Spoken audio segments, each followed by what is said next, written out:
where do I start?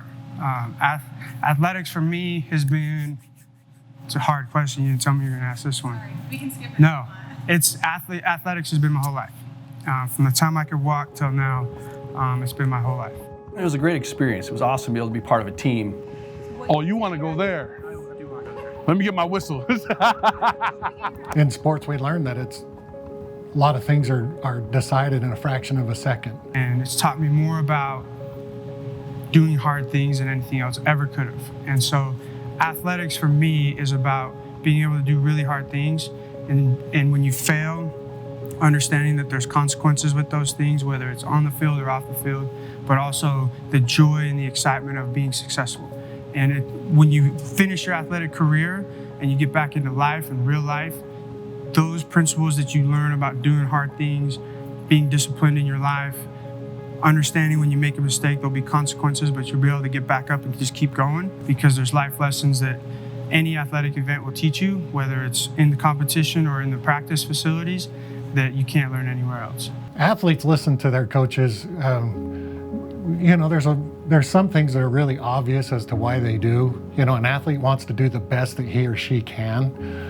And who better to learn how to do the best that he or she can than by the coach that's there to coach them to do that. The influence my coaches had on me were significant. And research shows that if the teens need to be involved with good mentors, they need to have good people involved in their lives besides their parents that encourage them to make healthy choices. The coach I had in high school, the coach I had even before high school, I knew he cared about me. He spent a lot of time with me, and he taught me a lot of healthy choices and was a good example of what it means to be a good person and to live a healthy life. And so the impact that coach had on me is still felt today. I always say love is spelled T-I-M-E as I give them my time. Again, it starts at trust. And these kids want to do better. They want to be challenged. I mean, if you're an athlete, you crave competition.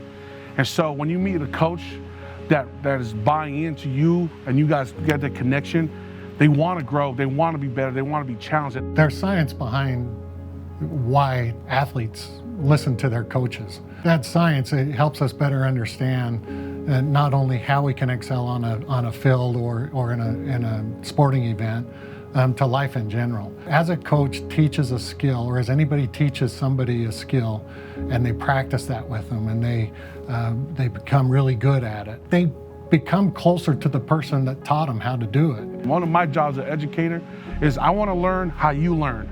And that way I can help you be effective by teaching you the way you accept it.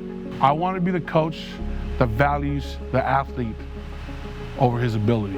One of the things that research shows us is that kids are influenced by their peers, by their parents, and by their coaches. Specifically, student athletes are greatly influenced by the rules and expectations of their coaches. In fact, there was research published in 2019 that showed that students are greatly influenced by their decisions about whether or not to use substances based on influence and direction from their coaches. So they are either more likely or less likely to use substances to enhance their performance or to deal with injuries based off of what they think their coaches want them to do. So I've had coaches that have influenced one way, and I've had coaches that have influenced the other. Most of my coaches by far had very clear rules and expectations, and the really good ones helped us understand how important it was for us to reach our potential, to stay off of any kind of substance, whether it's to enhance performance or just to be used in other ways. So the coaches that really laid that out and not only set those clear expectations and the rules, but also made sure that they were followed, were the ones where I was on teams that it just wasn't an issue. However, there's another example of a coach that had the idea of just don't get caught. And watching what happened to my teammates and to our team that in those couple of years that I played under that coach is pretty sad. And seeing now years later some of the guys that I played with and the struggles that they've had individually with their marriage and with families, and you can track that all the way back to very loose rules or even in somewhat encouragement of that just don't get caught mentality didn't help the athlete, it didn't help our team, and it certainly didn't help people in their lives. So how is this program different from other prevention programs? The awesome thing here is you're taking a mentor, someone that this student trusts, to provide an opportunity for coaches to give, in a very brief setting, some evidence-based information to their athletes about substance use. So rather than just hearing it from somebody that they don't have a relationship with, they have somebody who they look up to who is providing them expectations about drug use. It's important that this athlete gets consistent messages from when they're in their home, their parents are telling them not to use drugs, to when they get to school, that the teachers and the principal are telling them not to use drugs. And then imagine how coaches themselves integrate that into what they're already doing, teaching them important life skills. One of the benefits of having coaches have these conversations with their athletes together is that it has an impact on the entire peer group, not just on one individual. So when student athletes perceive that their fellow athletes are also abiding by rules and regulations, are not using substances, they are less likely to use. If they think that their peers are using, they're more likely to use. So this gives coaches an opportunity to create these standards and convey them not just to individual athletes, but to a team as a whole. Anything that's really harmful or habit forming, and you're an athlete and you're a serious athlete, you avoid those things. You have to put the priority of your performance over the easy way out or the easy solution to what you think will be better or to what you think will make you feel good.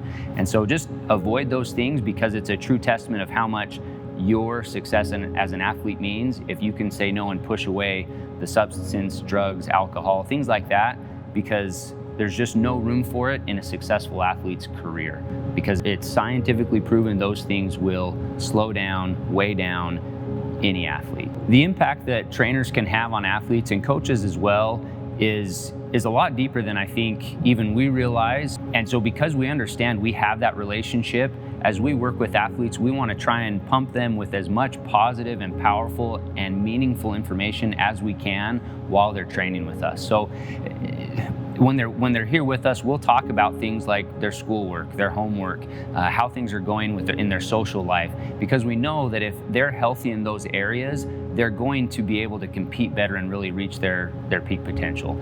And so we treat that relationship that we have with athletes as a very important element of what we do. We want to see these kids or the athletes perform and reach their potential. And they're doing a lot to practice and putting in a ton of hours to get to that point where they can do that.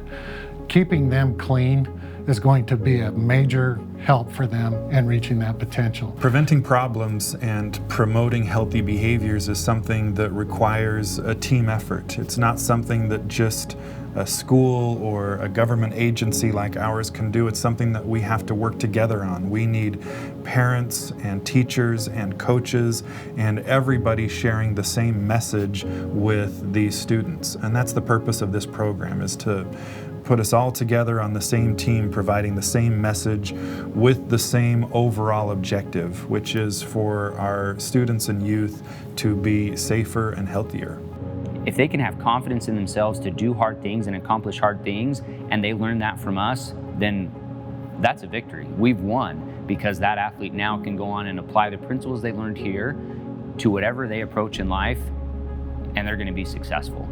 They'll learn to get up when they fall down. They're going to learn to find a different way out of a problem that they may not have thought of before. And those are all things that if we can help an athlete do, then we've done the right thing, and they've been in the right place, and we've been doing our job.